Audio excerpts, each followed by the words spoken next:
आप सुन रहे हैं आज तक रेडियो।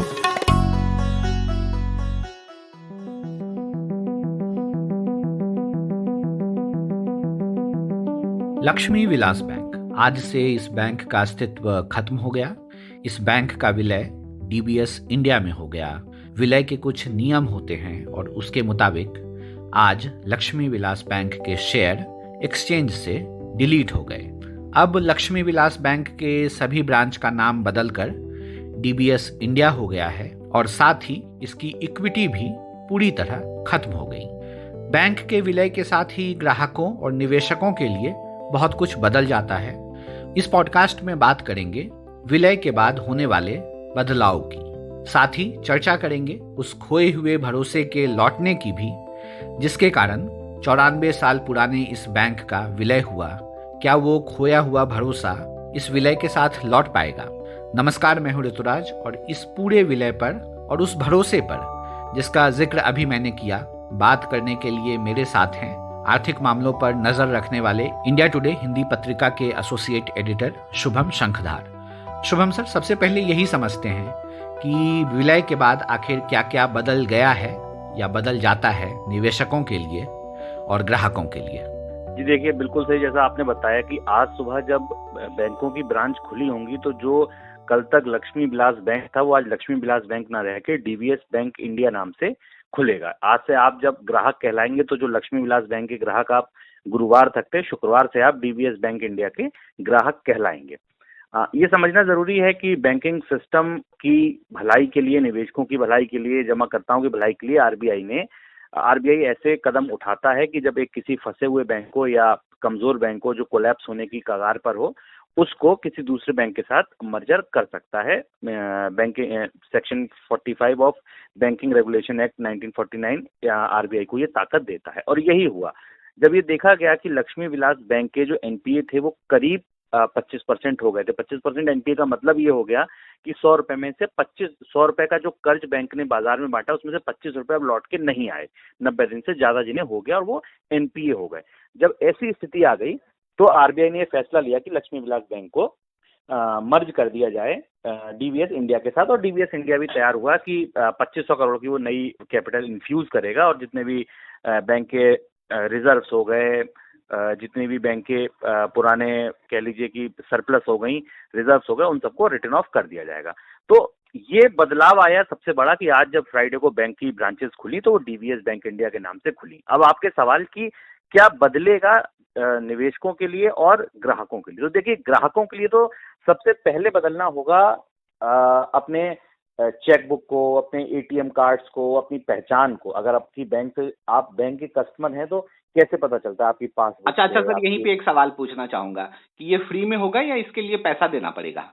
नहीं, इसके लिए आपको कोई पैसा नहीं देना होगा निश्चित तौर पर। अच्छा, ये जो पूरा बदलाव है उसके लिए जो पासबुक, एटीएम, ये सब चीजें अब मिलेगी दूसरे बैंक की, डीबीएस बैंक की, तो वो मुफ्त में देगी बैंक ग्राहकों को? बिल्कुल। कुछ चुकाना नहीं पड़ेगा उसके लिए? नहीं, उसके लिए आपको कोई फीस नहीं चुकानी होगी क्योंकि ये कस्टमर सर्विस अवेल नहीं कर रहा है। ये बैंक की मजबूरी है कि अगर आपको अपने कस्टमर को लाना है, निश्चित तौर पर ऐसा नहीं होगा कि एकदम सारे एटीएम या चेकबुक चलनी बंद हो जाएंगी। निश्चित तौर पर कुछ समय दिया जाएगा बैंक के कस्टमर्स को कि वो अपने एटीएम्स को या अपनी चेकबुक्स को बदल सकें, पहली चीज। दूसरी एक बड़ी बात ये है ऋतुराज, जो यहाँ समझने वाली है कि आप ऐसा करके बैंक को डूबने से तो बचा लेंगे, लेकिन जो ट्रस्ट फैक्टर बैंक के साथ है उसको वापस लाना एक मुश्किल होता है। कि जैसे एक मैं आपको एग्जांपल देता हूँ कि जिस समय, चलिए अब तो ये मर्जर की घोषणा हुई, लेकिन अब बहुत सारे तमाम कम्युनिकेशन मीडियम ऐसे हैं, सोशल मीडिया है, मेन स्ट्रीम मीडिया है, जो समय समय पर बैंकों की सेहत की बात करता है।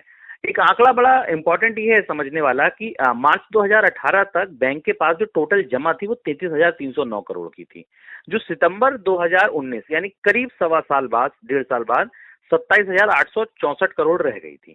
ये कब हुआ था? ये 16% जमा कब टूट गई थी? जब बैंक के एनपीए 10% से कुछ ज्यादा थे।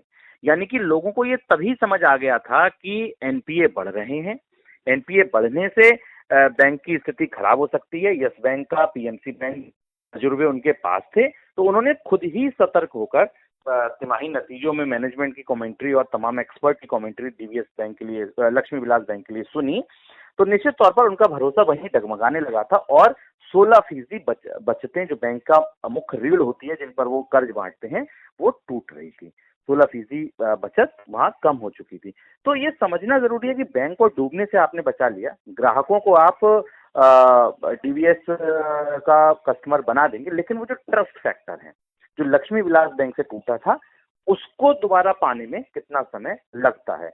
डीबीएस बैंक सिंगापुर का सबसे बड़ा बैंक है, 18 देशों में करीब कारोबार करता है, जाना पहचाना नाम है, कैपिटल लेकर आ रहा है, हो सकता है अच्छी सुविधाएं दे तो दोबारा वो जमा कर ले और उन जमाओं को पुराने स्तर पर ले जाए।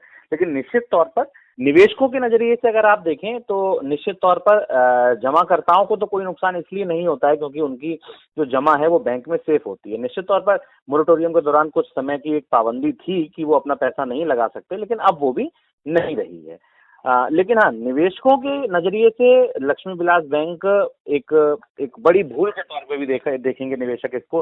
अगर केवल हम 52 वीक के हाई लो की बात करें जो लगभग 1 साल होता है, 52 वीक का हाई जो लक्ष्मी विलास बैंक का था वो 25 रुपए का था और जो लो रह गया था वो 7 रुपए का रह गया था। तो अगर आप 7 चौक 28 देखें तो आपका जो निवेश था लक्ष्मी विलास बैंक में, अगर आपने 1 लाख रुपए निवेश किया था तो बीते 1 साल में ही वो केवल 25,000 रुपए रह गया हो। तो निवेशकों को नुकसान है जी, बिल्कुल नुकसान है।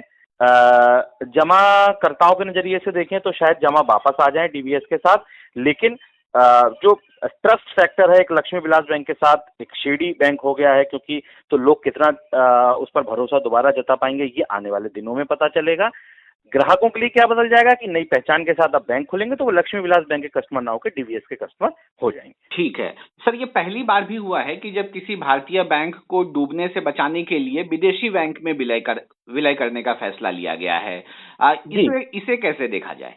जी बिल्कुल, देखिए ये पहली बार ऐसा नहीं हुआ है कि किसी बैंक में विलय किया गया है। जैसे अगर आप 2000 से का शुरुआती साल देखें तो ग्लोबल ट्रस्ट बैंक का जो मर्जर था वो ओरिएंटल बैंक ऑफ कॉमर्स के साथ कर दिया गया था।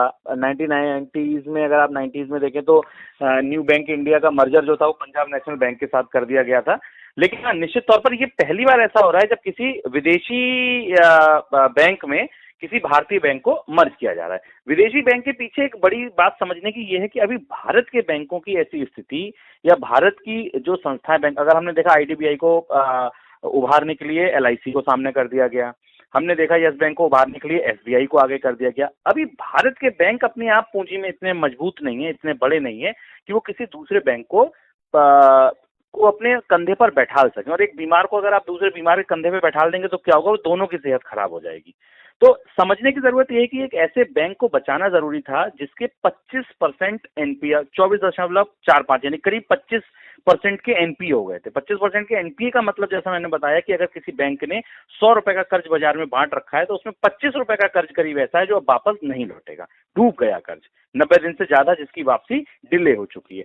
ऐसे बैंक को सीधी सी बात है किसी दूसरे बैंक के साथ इस स्थिति में जोड़ना, इस मंदी में जोड़ना जहां जमाएं बढ़ रही हैं और कर्ज नहीं तेजी से उठ रहे हैं, बैंकों का जो कोर बिजनेस है उसमें बहुत मजबूती नहीं है, क्रेडिट बहुत ज्यादा बाजार में ऑफटेक नहीं हो रही है।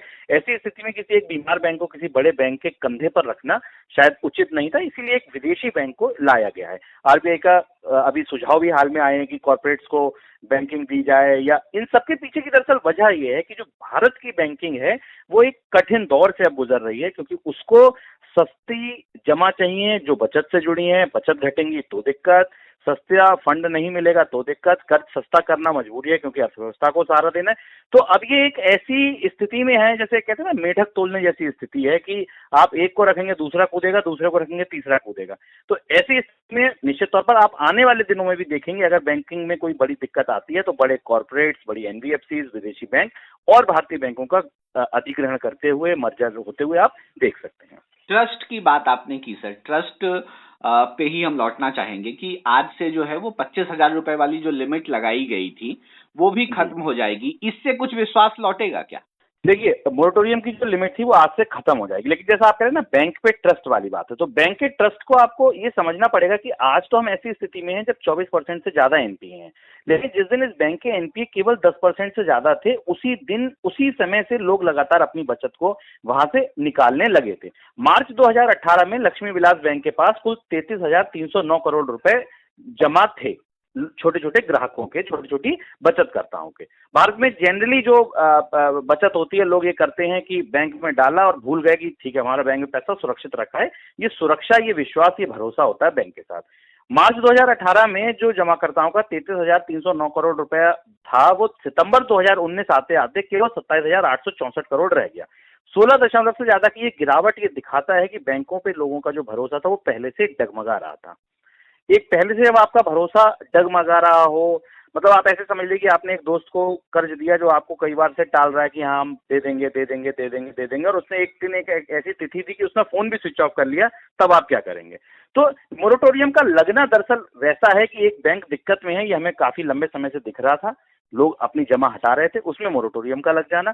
हालांकि मोरेटोरियम हट गया है, लेकिन उसके बाद भी वो एक जो साइकोलॉजिकल इफेक्ट होता है ना लोगों की, बैंक मतलब ट्रस्ट, ट्रस्ट मतलब भरोसा, तो जो भरोसा एक बार टूटता है उसको दोबारा से जोड़ने के लिए निश्चित तौर पर एक लंबा प्रयास, एक लंबी लड़ाई लड़नी पड़ेगी, क्योंकि उसकी पीछे की वजह यह है क्योंकि आपके पास विकल्प कम नहीं है। ऐसा नहीं है कि लक्ष्मी विलास बैंक कुछ ऐसे एक्स्ट्राऑर्डिनरी ब्याज दे रहा था जो आपको भारत के अन्य बैंक नहीं दे पाएंगे जो अच्छी स्थिति में है।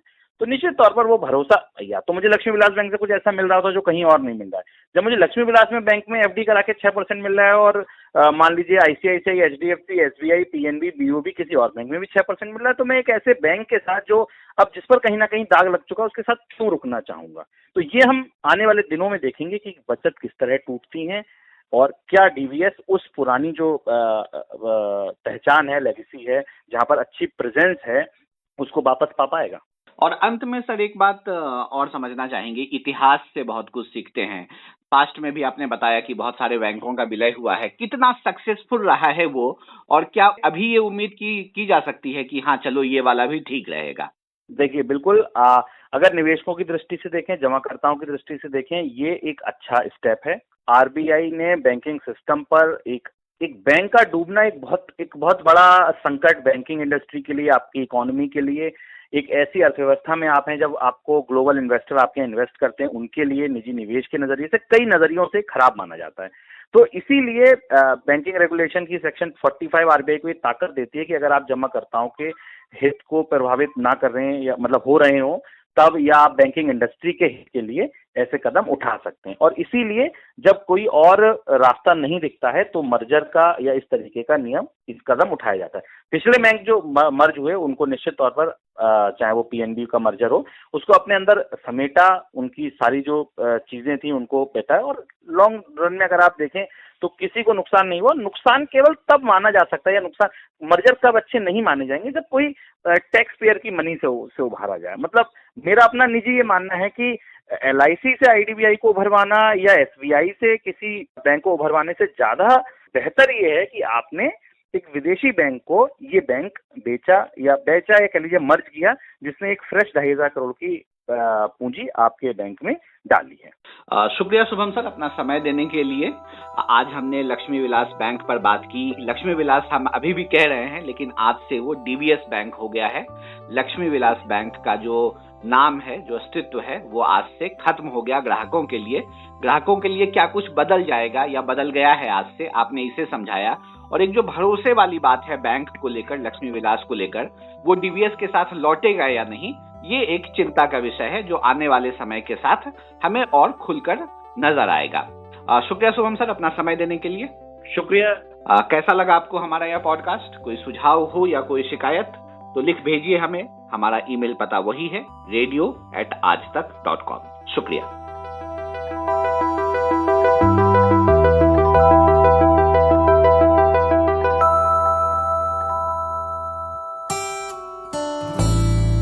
एक तार म्यूजिक का और एक तार पोएट्री का, दोनों मिल जाएं तो क्या बनता है? दो तारा। मैं हूँ चिन्मयी और मैं हूँ जोएल। हम गाते हैं, सुनाते हैं कविताएं, कभी गिटार पर तो कभी बांसुरी पर, और कभी अपने घर में पड़े हुए बक्से की थाप पर। तो सुनिए हमारा दो तारा सिर्फ आज तक रेडियो पर।